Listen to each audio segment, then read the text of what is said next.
अब हमारा next topic है electric field due to an infinitely long charged wire. तो देखिए ये जैसे मान लीजिए कि ये हमारा एक वायर है, दिस इज वायर, ये वायर है।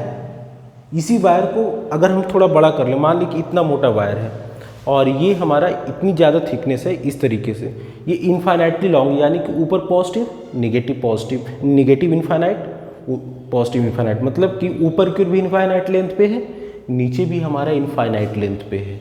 तो ये वायर है, इसके कारण हम इलेक्ट्रिक फील्ड फाइंड करनी है। तो this is your wire like this is your wire like this. ये थोड़ा सा तिरछा हो गया, simple this is and this is like this. बस वायर है, इनफाइनाइट लेंथ का ऊपर की ओर है, इसी तरीके से नीचे की ओर है। ये जो वायर है या फिर इसी को हम और पतला करते गए तो इस फॉर्म में आ जाएगा ना। इसी को अगर हम पतला कर दें, खींच के इसको गर्म करके खींच दें तो ये हमारे इस फॉर्म में आएगा। लेकिन ये भी अभी बहुत ठीक है, बहुत पतला हो गया, लेकिन शेप कैसा अभी भी सिलेंड्रिकल है ना। ये मैंने क्यों बोला अभी बताते हैं। देखिए बेसिकली इस पर हमने क्या किया, positive charge we have given on this wire and in this wire only one dimension, which that is linear charge distribution, or linear charge is given. Why? Because it has only one dimension. So on one dimension which charge is going to be taken? Positive charge in linear charge distribution configuration. Okay now अब हमें इसकी find करना electric field. और अच्छा ये जो topic है और इससे पहले जो हम पढ़ाए थे electric field due to sheet, वो भी बहुत इंपॉर्टेंट था। वो बहुत ज़्यादा जब टफ बनाएगा तो आपको शीट से दे देगा, और बेस से लेके स्टेज 2 लेवल 3 तक आपको इस तरह के क्वेश्चन डायरेक्टली न्यूमेरिकल फॉर्म में दे देता है। तो देखिए कैसे करते हैं, कॉन्सेप्ट क्लियर रहना चाहिए। देखिए so this is your wire, इसका गॉसियन सरफेस कैसा बनेगा। देखिए ये वायर है तो ये कैसा है, सिलेंड्रिकल फॉर्म में है ना। इसको और खींच के पतला किए तो ये हमारा इस तरीके से आ गया, इस तरीके से आ गया, लेकिन अभी भी ये किस फॉर्म में है, सिलेंड्रिकल फॉर्म में है। तो यहाँ पे गॉसियन सरफेस जो हम बनाएंगे वो हम बनाएंगे गॉसियन सिलेंड्रिकल, यानी सिलेंडर के शेप का। तो दिस इज लाइक सिलेंडर।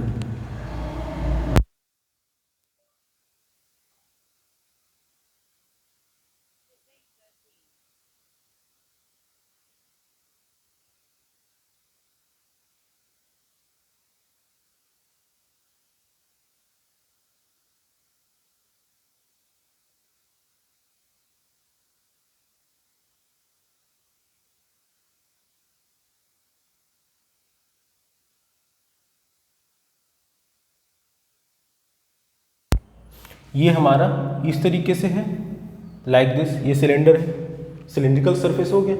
अब जब ये सिलेंड्रिकल सरफेस हो गया तो ये हमारा इनफाइनाइट लेंथ तक, तो हम इसको बाहर लिख सकते हैं, यहाँ तक नहीं रखेंगे।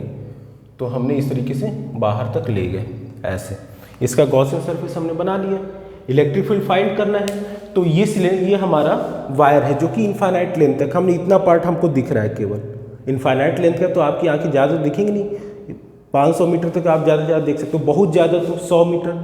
तो ये हम इतना पार्ट हमने उसका लिया है। तो देखिए ये हमारा इस तरीके से वायर है, हम इधर से देख रहे हैं, इसका टॉप सरफेस है, ये बॉटम सरफेस जो सर्कुलर है, ये भी सर्कुलर होता है सिलेंडर में। सिलेंड्रिकल शेप मतलब जो घर पे सिलेंडर लाते हैं उस शेप का मान लो सीधे। वो कैसा होता है, गोल होता है, लंबा होता है ना, वही तो है ये जो घर पे सिलेंडर जिससे खाना बनता है, सिमिलर से ये शेप होता है। तो अब यहाँ पे बस ये कि कम थोड़ा सा मोटा है। तो अब यहाँ पे, और ये जो होता है ये हमारा क्या होता है, कर्व्ड सरफेस एरिया होता है, और this is circular surface area, this is also circular surface area.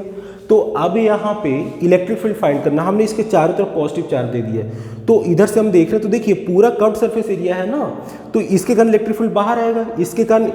अब यहाँ पे भी है, एरिया वेक्टर किधर होगा, ऊपर होगा, लेकिन हमने पॉजिटिव चार्ज दिया तो इधर आएगा ना इलेक्ट्रिक फील्ड, डायरेक्शन इधर होगा इलेक्ट्रिक फील्ड का, हमने इस पे दिया है बेटा। तो और इसका कर्व, इसकी ये जो हमारा सरफेस एरिया, इसका एरिया वेक्टर किधर होगा, डाउनवर्ड, इसका एरिया वेक्टर किधर होगा, ऊपर। और इलेक्ट्रिक फील्ड हमेशा क्या रहेगा, पॉजिटिव, मतलब कि अवे। तो इस तरीके से कहेंगे सर इधर नहीं होगा क्या, देखो ये कर्व्ड सरफेस एरिया पूरा एक आपका मानना पड़ेगा। ये इस तरीके से शीट नहीं है, ये इस तरीके से शीट नहीं कि इधर भी एक सरफेस है इधर भी एक सरफेस है, नहीं, ये हमारा इस तरीके से हमने इसको फोल्ड कर लिया लाइक दिस। ये हमारा समझ ली ये वायर है इनफाइनाइट लेंथ का।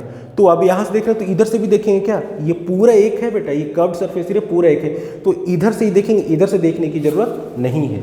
तो यहाँ पे यही हमने देखा, सिर्फ ये सरफेस लेंगे क्योंकि हम इधर से देख रहे हैं, ये पूरा हमारा कर्व्ड सरफेस एरिया है। तो अब यहाँ पे जब हम जाएंगे तो हमने मान लिया कि आपको अच्छा ये गॉसियन सरफेस कहाँ तक बनाया जाता है, at which you have to find electric field, जहाँ पे आपको इलेक्ट्रिक फील्ड फाइंड करना होता है। तो ये curved surface area, circular surface area, circular surface area, हमने माना कि इससे r डिस्टेंस पे फाइंड करना है इलेक्ट्रिक फील्ड, ये पूरा r डिस्टेंस पे, तो इसलिए हमने जहाँ तक फाइंड करना इलेक्ट्रिक फील्ड के लिए तो ये निकाल दिया। अच्छा, तो ये जो होगा हमारा, देखिए पॉजिटिव चार्ज, तो इलेक्ट्रिक फील्ड का डायरेक्शन ऑलवेज सेम रहेगा, अवे यहाँ पे भी। और इसका जो है हमारा एरिया वेक्टर की बात करें तो ये हमारा A1 vector, A1 area vector, ये सरफेस है, ये जो है हमारा ये कर्व्ड सरफेस का, और ये जो ऊपर ये जो टॉप सरफेस है इसका ऊपर से देखना है, इसका किधर होगा, ऊपर, नीचे से नीचे एरिया वेक्टर का डायरेक्शन होगा। तो यहाँ पे एरिया वेक्टर A2 जो होगा वो ऊपर होगा, यहाँ पे किधर होगा, नीचे की ओर होगा A3 area vector.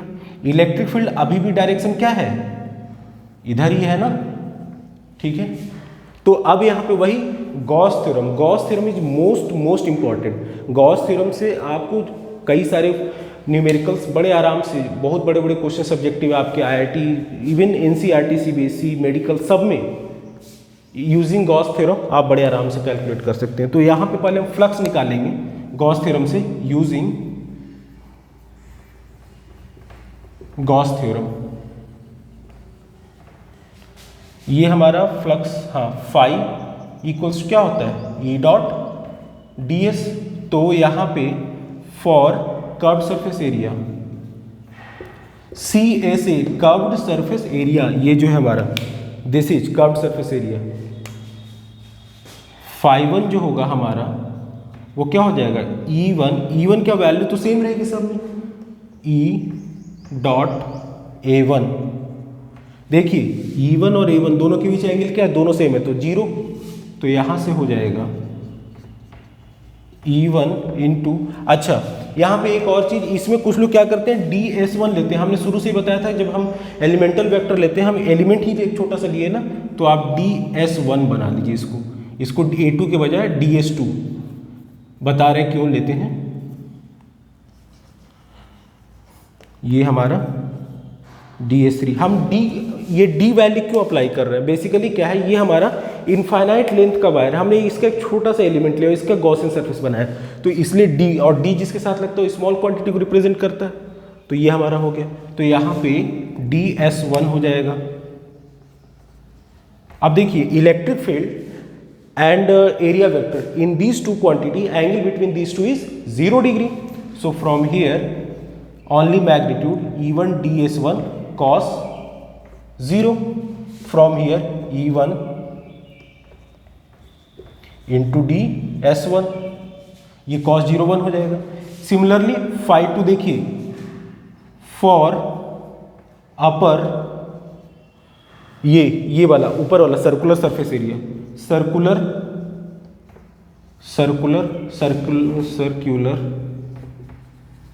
Surface area φ2 क्या हो जाएगा, 0।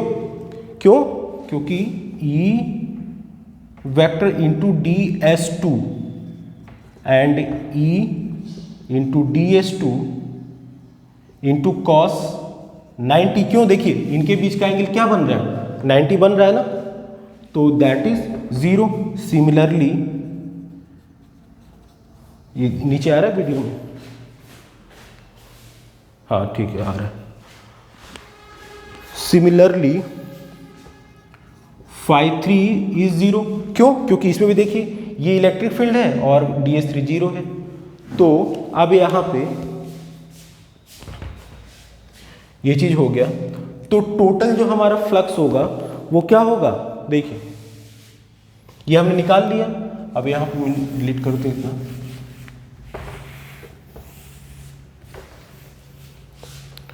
तो नेट फ्लक्स क्या हो जाएगा हमारा, टोटल या नेट जो हो जाएगा वो क्या हो जाएगा, this is E into DS1 अब यहाँ पे देखिए E इंटू DS1। DS1 क्या है हमारा, ये जो वायर है, ये वायर था हमारा, इतना मोटा तार है समझ लीजिए, जो बिजली वाली जिससे करंट फ्लो करता है बड़े बड़े पोल्स पे, इस तरीके से इतनी मोटी वायर है मान लीजिए। तो ये तो कब, ये circular surface area, this is का circular surface area, this is circular surface area, इनके कारण इलेक्ट्रिक फील्ड जीरो हो गया, बचा क्या, ये कर्व्ड सरफेस एरिया।